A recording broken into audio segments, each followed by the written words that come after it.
और अब बात उत्तर प्रदेश के मुख्यमंत्री योगी आदित्यनाथ के मिशन काशी की। बरसात खत्म होते ही वाराणसी के दाल मंडी मार्केट में बुलडोजर एक्शन शुरू हो गया। सड़क चौड़ीकरण को लेकर के मुख्यमंत्री योगी आदित्यनाथ के आदेश से हजारों दुकानदारों के साथ मुस्लिम समाज की टेंशन बढ़ गई, क्योंकि वहां पर दाल मंडी के रूट पर एक या दो बल्कि कुल 6 मस्जिदें हैं जिस पर बारिश के बाद बुलडोजर एक्शन होने वाला है। ये बुलडोजर एक्शन हो क्यों रहा है और वहां मौजूद लोग क्यों इस वक्त परेशान हैं और क्या कह रहे हैं, इस रिपोर्ट में दिखाता हूं मैं।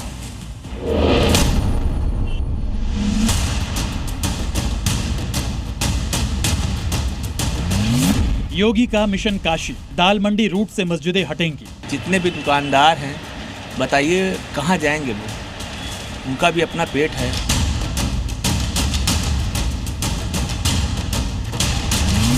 काशी में बरसात के बाद 6 मस्जिदों पर बुलडोजर प्रहार। ये आज से नहीं, कम से कम 100-200 बरस पुरानी है। दाल मंडी वाराणसी की सबसे तंग और सबसे भीड़ भाड़ वाली गली, जहां पूर्वांचल का सबसे बड़ा मार्केट है। यहां एक दो नहीं 10,000 से ज्यादा दुकानें हैं और इन्हीं दुकानों के बीच 6 मस्जिदें भी रास्ते में खड़ी हैं। लेकिन अब इस रास्ते पर बरसात के बाद योगी का बुलडोजर चलने वाला है, क्योंकि सीएम योगी ने काशी विश्वनाथ तक जाने वाले इस रास्ते को अतिक्रमण मुक्त बनाने का प्लान तैयार कर लिया है। बाकायदा अधिकारियों को ताकीद कर दी गई है कि बरसात के बाद काम युद्ध स्तर पर शुरू हो जाना चाहिए।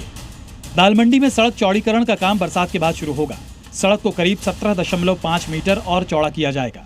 6 मस्जिदों को हटाकर कहीं और शिफ्ट किया जाएगा। बाकायदा इसके लिए स्थानीय लोगों से संवाद किया जाएगा। चौड़ीकरण में रोड़ा बनने वालों पर सख्त कार्रवाई की जाएगी।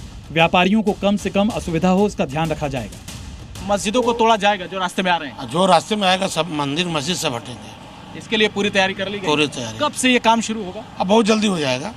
थोड़ा आ गई है पैसे का, थोड़ा उनको मौजा चाहिए ना। भाई वैसे तो कोई सरकार हमारी करती नहीं है, तो जिसको हटाया जाएगा उसको मुहैया चाहिए ना। तो बाकायदे देकर बाकायदे सब कुशल होगा, कहीं कुछ नहीं होगा।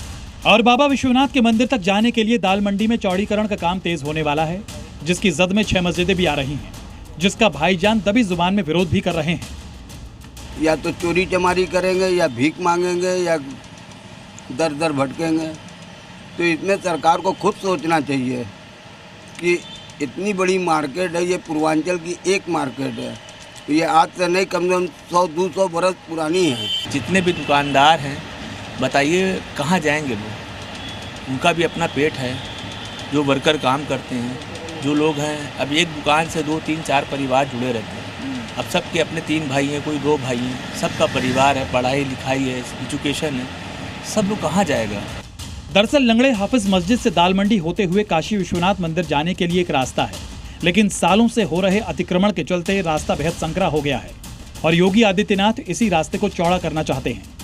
ये जो आप रास्ता देख रहे हैं ये वही दाल मंडी का रास्ता है जो नई सड़क से होते हुए चौक तक जाता है। तकरीबन 1.5 किलोमीटर लंबा ये पूरा रास्ता है।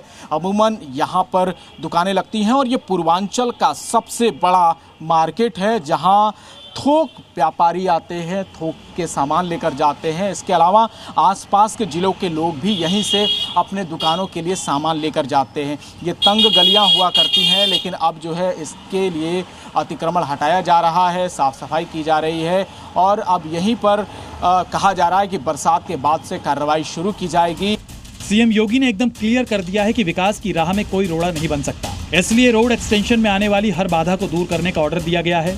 लेकिन मुसलमानों को घबराने की जरूरत नहीं है, क्योंकि उनकी मस्जिदें शिफ्ट की जाएंगी। वाराणसी से जयपाल के साथ ब्यूरो रिपोर्ट, जी मीडिया।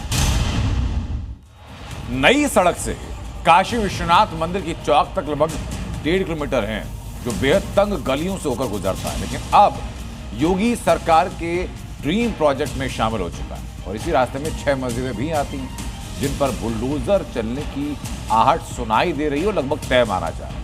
अब प्लान क्या है, प्लान बताता हूं आपको। प्लान ये है कि नई सड़क से दाल मंडी होते हुए सीधे चौक और फिर विश्वनाथ मंदिर तक एक अलग रास्ता बनाया जाए, एक अलग रास्ता तैयार किया जाए। इस रास्ते से वाराणसी में ट्रैफिक का बोझ काफी हद तक कम हो जाएगा। अभी जो भीड़ भाड़ आपको नजर आती है, जो संकरापन आपको नजर आता है, इस रास्ते के बनने के बाद वो सब खत्म हो जाएगा।